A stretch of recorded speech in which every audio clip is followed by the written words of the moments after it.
Les partisans ont été patients. Il aura fallu attendre pour obtenir ce dénouement au bout de 106 minutes de jeu. C'est le joueur Ferran Torres qui a finalement donné la victoire à l'Espagne. C'est le deuxième titre mondial de cette nation. On va aller retrouver le journaliste Romain Chauvet qui est à Madrid où les célébrations vont bon train. Bonjour Romain.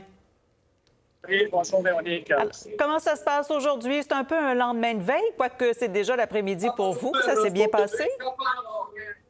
Oui, absolument. Et vous allez l'entendre derrière moi. Il y a beaucoup de bruit parce qu'on fait ici des répétitions parce qu'il va y avoir ce soir à 21h heure de Madrid, 15h heure de Montréal, une grande célébration ici derrière moi avec tous les joueurs de cette équipe espagnole qui sont revenus un peu plus tôt aujourd'hui ici à la maison. Ils vont rencontrer dans les prochaines minutes le roi et la reine d'Espagne, puis le premier ministre espagnol, Pedro Sanchez, et ils vont par la suite défiler, si vous voulez, dans tout le centre-ville de Madrid pendant 2 heures avant d'un autobus pour saluer ces partisans espagnols, ces gens ici qui espèrent voir cette fameuse coupe qu'on espère que les joueurs vont montrer lors de ce défilé partout au centre-ville, défilé qui va terminer ici derrière moi à la place Civiles. Donc il y aura un grand concert, c'est les répétitions que vous entendez en ce moment derrière moi.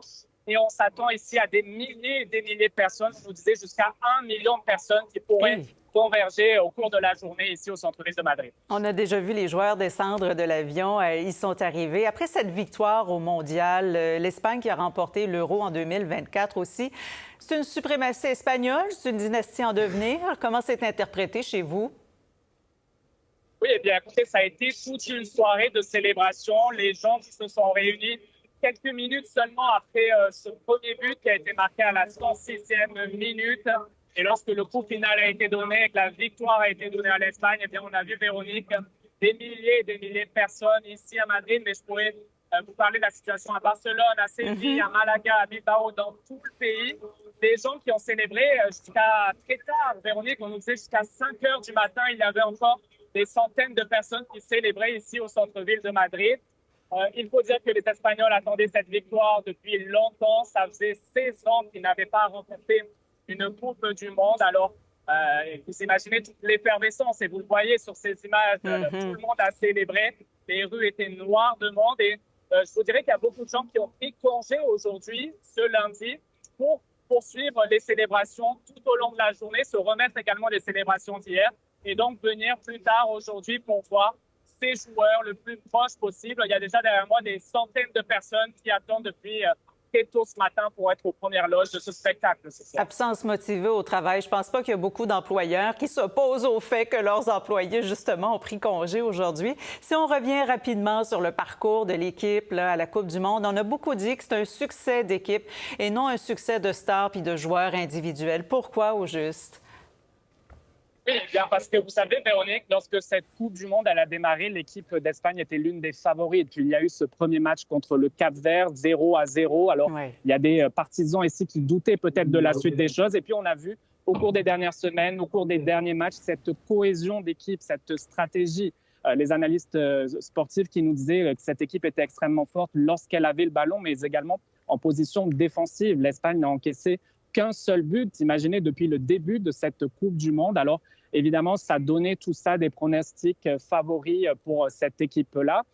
Oui, vous le disiez, cette cohésion d'équipe, elle était très forte, même s'il y avait des joueurs stars qu'on surveillait, notamment, je pense au jeune Lamine Yamal, seulement 19 ans, qui affrontait hier, qui participait d'abord à sa première Coupe du Monde de toute sa vie et qui affrontait également Lionel Messi, qu'il avait rencontré. Oui, voilà. Qu'il avait rencontré. Vous avez sans doute vu cette photo il y a quelques années lorsqu'il était tout jeune, donc une photo historique. Et donc, ils se retrouvaient hier face à face. Mais ce que me disaient beaucoup d'Espagnols, eh bien, c'est que voilà, l'Argentine qui détenait ce titre a perdu hier. Et donc, place à une nouvelle génération de joueurs comme Lamine Yamal, mais également celui qui a marqué hier pour l'Espagne.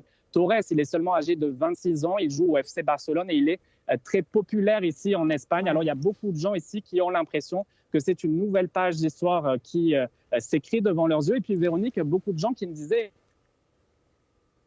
Oh! On reste pendu aux lèvres. Cette coupe...